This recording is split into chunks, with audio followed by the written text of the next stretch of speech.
pessoal, agora eu vou estar explicando um pouco sobre o diac. O diac ele suporta altos picos de corrente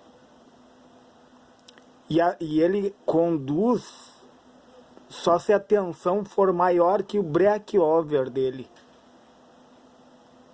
E para cortar ele precisa de uma redução de corrente. E detalhe, pessoal, ele se diferencia do transistor bipolar de junção apenas por causa da dopagem. Que a dopagem é igual aqui, ó. Se dá da mesma forma a dopagem. Então a estrutura dele, né, ele seria dessa forma aqui, ó. Ele fica nesse formato. No caso, no circuito elétrico, né? Se tu vai olhar o esquema, o formato dele é esse. E daí o que acontece? Ele tem duas junções, o diac. Ele tem o P. Vamos supor, o P quer dizer que ele é positivo, né, pessoal? Polarizado com alumínio. É só um exemplo, pessoal, tá? Aqui ele é mais polarizado com alumínio. E o negativo ele é mais polarizado com fósforo.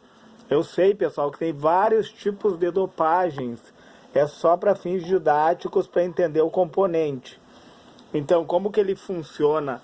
É como se tivesse dois diodos, um de frente para o outro.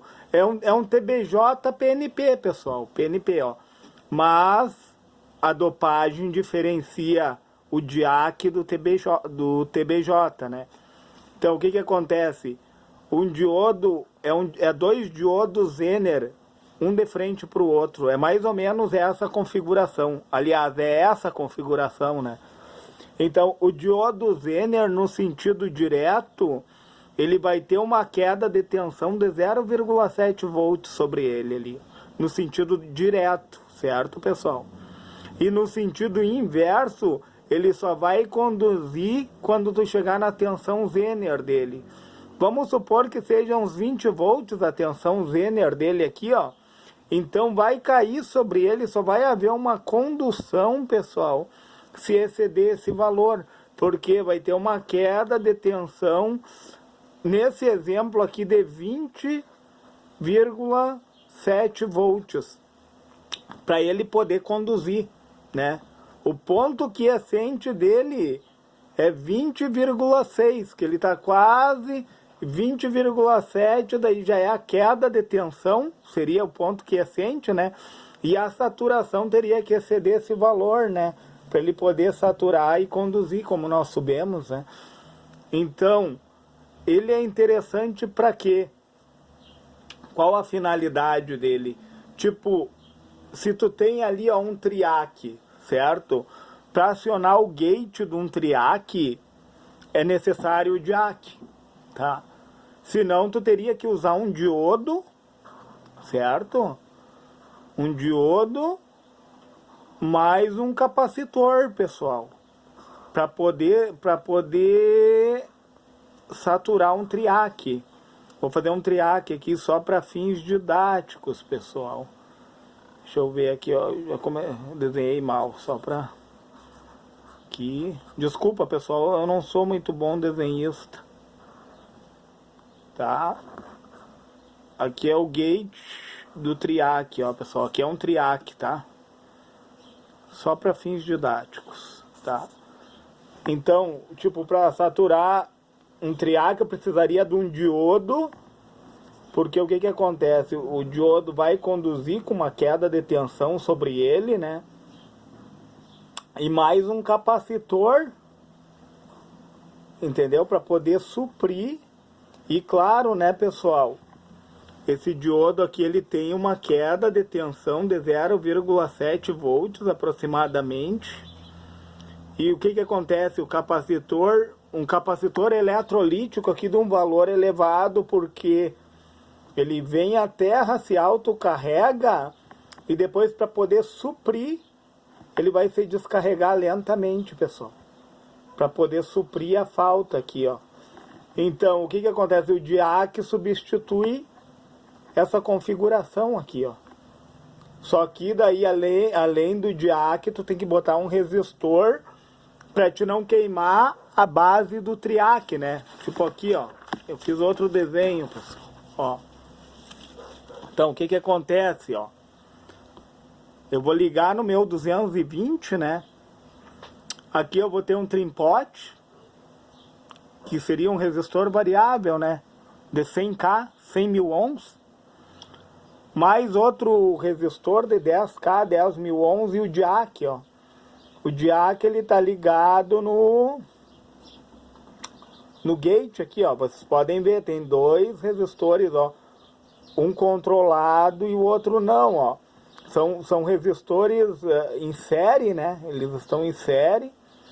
Então, como a gente sabe, a gente soma eles, mas com um dos resistores é ajustável, né? Que é o triac. Que é o trim-pot, desculpa, pessoal. Um trim-pot e um resistor convencional, tá?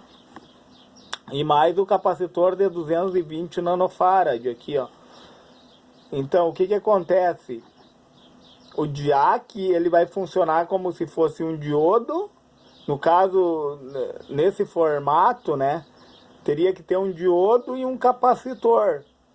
Um capacitor significativo, né? De valor significativo para que ele possa se descarregar aos poucos e possa atender o que o triac vai fazer. O triac já substitui uma relé, pessoal.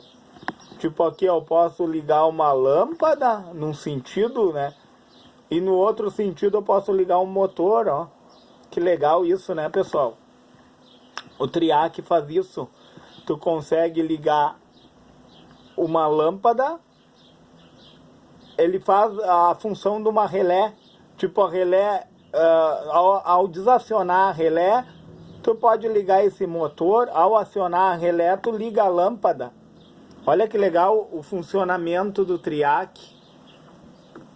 Então, pessoal, o diac seria a melhor forma de não haver o desligamento do triac.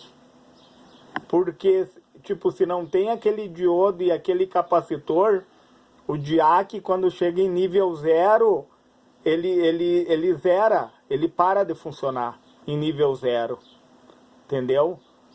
Só que com o diac acionando o gate do triac, ele vai sempre ficar em funcionamento. Olha que legal isso. É interessante esse formato, né, pessoal? É bem interessante porque tu pode ligar um motor, uma lâmpada, aí tu vai escolher a tua configuração, né, conforme o teu circuito. Então, o triac, eu tenho um vídeo ali no meu canal falando sobre ele, pessoal. Especificamente sobre ele, né? Que ele tem 3 junções. Tanto o diac como o triac, como o SCR, eles são da família dos tiristores, tá? Ó, o triac, ele tem o mesmo formato do diac. Porém, ele tem o gate, que o diac não tem, né? O diac, como eu falei para vocês, é como se fosse 2 diodos Zener, um de frente para o outro. Porque na configuração do diodo Zener, olha só, o que acontece com o diodo Zener? O diodo Zener, no sentido direto, ele vai conduzir, e no sentido reverso, ele vai ter a tensão Zener dele. Como no exemplo que eu dei aqui, ó. Pegando esse exemplo que eu dei aqui, ó. Olha só, pessoal. Então, o sentido direto do Zener, tá?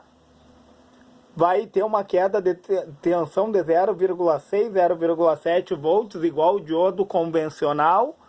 Só que no sentido reverso do Zener, ele vai obstruir até chegar na tensão Zener dele. Um exemplo que eu dei aqui foi de 20 volts, essa tensão Zener, tá?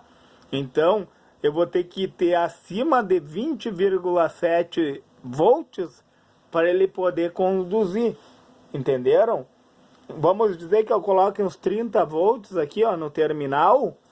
Aí vai ter uma queda de tensão de 20,7, ele vai passar a conduzir. fazendo o papel dele, que seria acionar o triac e manter o triac em acionamento, né? Que daí o triac não vai se desligar. Certo, pessoal? Se foi relevante esse vídeo, deixe o seu joinha. Se for possível, se inscreve no meu canal. E se for possível, compartilhe esse vídeo